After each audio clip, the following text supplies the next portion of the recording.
बिस्मिल्लाहिर्रहमानिर्रहीम। आज हम लोग स्टार्ट कर रहे हैं second chapter solving a biological problem. इसमें साइंस पहले चैप्टर में भी साइंस से थोड़ा सा आपका इंट्रोडक्शन हुआ है। बायोलॉजी भी साइंस की ब्रांच है, तो इसमें एक्चुअली साइंस जो है ये एक सिस्टमाइज्ड नॉलेज है which is derived from observations and experiments, यानी जो कि बेस करती है एक्सपेरिमेंट्स के ऊपर और ऑब्जर्वेशंस के ऊपर।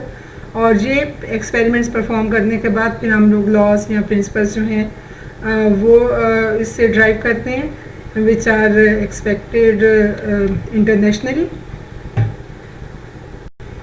वो scientific method which is used to solve the biological problem that is called as the biological method, यानी वो साइंटिफिक मेथड जैसे केमिस्ट्री का मेथड्स उसके वो आप केमिस्ट्री के लिए यूज़ करेंगे, जो फिज़िक्स के मेथड्स हैं वो फिज़िक्स के लिए, और वो मेथड्स जो कि आप बायोलॉजी के प्रॉब्लम सॉल्व करने के लिए यूज़ करेंगे वो उसको हम कहेंगे कि ये बायोलॉजिकल मेथड है। और इसके भी डिफरेंट स्टेप्स हैं, जिसमें ये सबसे पहले है recognition of the biological problem, फिर सेकंड जो है दैट इज़ ऑब्जर्वेशन, थर्ड जो है हाइपोथेसिस फॉर्मेशन, फिर उसके बाद डिडक्शन, फिर उसके बाद एक्सपेरिमेंटेशन जो कि एक मेजर स्टेप है इसमें किसी भी साइंटिफिक मेथड में। उसके बाद समराइजेशन है रिजल्ट्स की, और उसके बाद जो लास्ट इसमें आ जाता है that is the reporting of results. बंद करेंगे इसमें सबसे पहला जो हमारा स्टेप है that is the recognition of biological problem.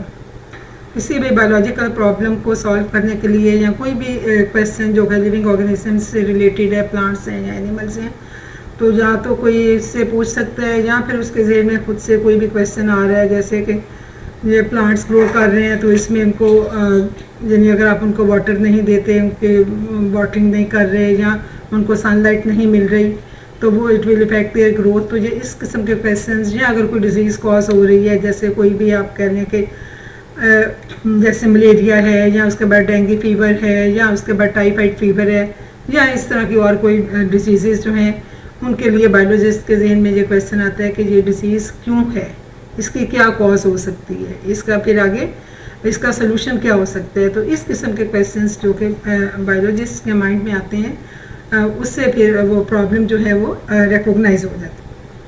तो उसके बाद नेक्स्ट जो सेकंड स्टेप है that is this are the observations. Observations क्या है कि किसी भी बायोलॉजिकल प्रॉब्लम को जब आप रिकॉग्नाइज कर लेते हैं तो उसको रिकॉग्नाइज करते हुए आप अपनी सेंसेस यूज़ करते हैं, यानी विजन है, हियरिंग है, स्मेल, टेस्ट और टच, यानी ये आप अपने जो 5 आपके सेंसेस हैं इनको यूज़ करते हुए आप किसी भी कोई भी ऑब्जर्वेशन जो है, यानी ज़रिए जो आप देख के बना रहे हैं या सुन के या सेंस ऑफ स्मेल से, टेस्ट से, टच से, तो ये आप इन सारी सेंसेस को यूज़ करते हुए आप ऑब्जर्वेशंस बना सकते हैं। आपके ऑब्जर्वेशंस जो हैं दे आर ऑफ 2 टाइप्स। एक जो है that is the quantitative observation और दूसरी जो है that is the qualitative observation. Quantitative observations जो हैं they are more accurate, they have invariables, they are measurable and they can be recorded in terms of numbers. यानी quantitative observations जो हैं ये ज़्यादा ऑथेंटिक है क्योंकि इनको आप मेजर कर सकते हैं, इनको आप नंबर्स के फॉर्म में इनको रिकॉर्ड कर सकते हैं। जैसे सपोज फ्रीजिंग पॉइंट जो है वाटर का हम कहते हैं कि 0 डिग्री सेंटीग्रेड है, और बॉइलिंग पॉइंट जो है वाटर का वो 100 डिग्री सेंटीग्रेड है। तो ये क्या है, ये एक क्वांटिटेटिव ऑब्जर्वेशन है। या इसके अलावा आप कहते हैं जी 1 लीटर जो है वाटर का उसका वेट जो है दैट इज़ 100 ग्राम्स, तो ये क्या है, ये भी एक क्वांटिटेटिव ऑब्जर्वेशन है। और दूसरी जो है क्वालिटेटिव ऑब्जर्वेशंस, इसमें कोई इनवेरिएबल्स नहीं होते, इसको आप मेजर नहीं कर सकते और ना ही आप इसको रिकॉर्ड कर सकते। इसमें सिंपली जैसे आप किसी चीज़ को टच करते हैं या सपोज वाटर को जब आप लेते हैं तो आप कहते हैं जी फ्रीजिंग पॉइंट जो है वाटर का that is colder than the boiling point. ठीक है, यानी एक चीज़ आपको सिंपली आप वो सेंस ऑफ टच से आप जो है उसको फील कर सकते हैं और इसको आप कह सकते हैं जी ये फ्रीजिंग पॉइंट जो है ये ज़्यादा कोल्डर है as compare to the boiling point. Next slide जो है that is the hypothesis formation. यानी हाइपोथेसिस जो है ये आप इस तरह से बना सकते हैं। अब ऑब्जर्वेशंस जो हैं उनको आप साइंटिफिक ऑब्जर्वेशंस नहीं कह सकते जब तक आप उनको ऑर्गेनाइज नहीं करते या उनसे रिलेटेड कोई क्वेश्चन जो है वो आपके जहन में ना आए। तो इसके लिए क्या है कि कोई भी एक टेंटेटिव एक्सप्लेनेशन है ऑब्जर्वेशन की जिसको कि हम हाइपोथेसिस कहते हैं। यानी टेंटेटिव मीन्स कि आप उसको चेंज कर सकते हैं, वो कोई हार्ड एंड फास्ट लॉ नहीं है। उसमें अभी आपके पास इलास्टिसिटी है, आपके पास इतनी गुंजाइश है कि उसको आप येस या नो करके आप उसको राइट या रॉन्ग जो है वो कर सकते हैं। तो इस तरह से आप ये कह सकते हैं कि हाइपोथेसिस जो है that is a preposition that is defined as the preposition that might be true. हो सकता है ये ठीक हो और ये भी हो सकता है कि ये रॉन्ग हो। तो ये हाइपोथेसिस की डेफिनेशन है। It is defined as a preposition that might be true. अब हाइपोथेसिस बनाते हुए हमारे पास उसके फॉलोइंग ये जो करेक्टरिस्टिक्स हैं ये उसमें लाजमी होनी चाहिए कि सबसे पहले तो ये कि ये एक जनरल स्टेटमेंट है होनी चाहिए। दूसरा ये कि टेंटेटिव आइडिया होना चाहिए, यानी ये राइट और रॉन्ग वाला जहाँ पे आपके पास ऑप्शंस आ जाती हैं। फिर उसके बाद जो भी आपने ऑब्जर्वेशंस बनाई हैं उनके साथ इसको एग्री करना चाहिए। फिर उसके बाद इसको सिंपल होना चाहिए, जितना पॉसिबल जितना आप इसको सिंपल रखेंगे उतना आगे इसके ऊपर काम करना जो है आसान होगा। और दूसरा ये कि it should be testable and potentially falsifiable, यानी आप इसको टेस्ट कर सकते हैं with the help of experiments. और उसके बाद अगर ये ट्रू नहीं है तो उसमें इतनी गुंजाइश होनी चाहिए कि उसको आप फॉल्स जो है वो कह सकें। यानी उसको अगर वो डिस्प्रूव हो जाता है तो then it will be false. उसके बाद नेक्स्ट जो है स्टेप इसका साइंटिफिक बायोलॉजिकल मेथड का, दीज आर द डिडक्शंस। अब किसी भी हाइपोथेसिस से जो आप लॉजिकल कॉन्सिक्वेंसेस इससे ड्रॉ करते हैं, जो आप इसे रिजल्ट्स ड्रॉ करते हैं, these are called as the deductions. और डिडक्शंस जो है इसमें एक हाइपोथेसिस जो है it can be taken as a true, यानी एक हाइपोथेसिस जो कि नियरेस्ट होगा उसको आप कह देते हैं कि ये ट्रू है और उससे एक्सपेक्टेड रिजल्ट्स जो हैं वो आप ड्रॉ करते हैं। अब बायोलॉजिकल मेथड में अगर एक हाइपोथेसिस जो है उससे आपने कोई रिजल्ट ड्रॉ किया है तो उसमें जब आप उसको स्टेट करते हैं तो उसमें आप इफ़ और देन का यूज़ जो है वो करते हैं। ठीक है, ये आगे जब आप रियल प्रॉब्लम पढ़ेंगे तो फिर आगे उसमें इसकी डिटेल आ जाएगी।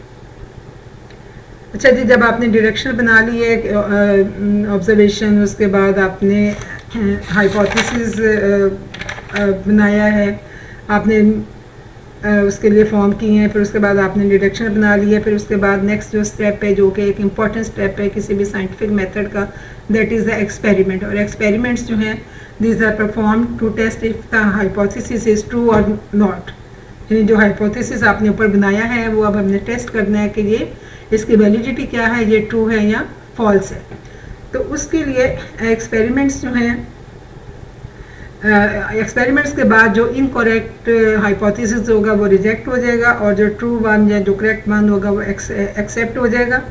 तो एक्सेप्टेड हाइपोथेसिस जो है उसके ऊपर फिर फर्दर वो प्रेडिक्शंस होंगी और उससे फिर आगे टेस्ट की वैलिडिटी जो है वो उसके ऊपर बेस करेगी।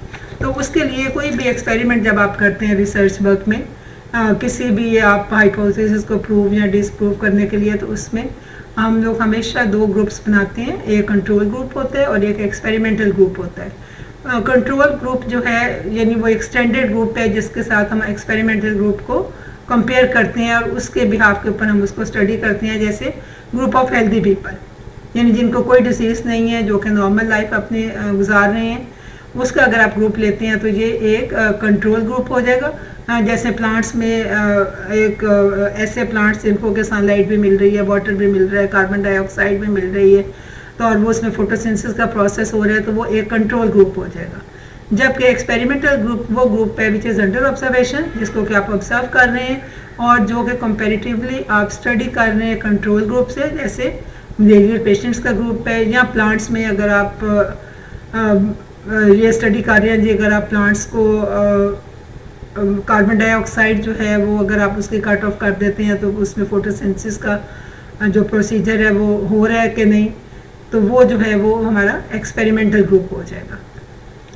तो जी एक्सपेरिमेंटेशन के बाद नेक्स्ट जो स्टेप है that is the summarization of results.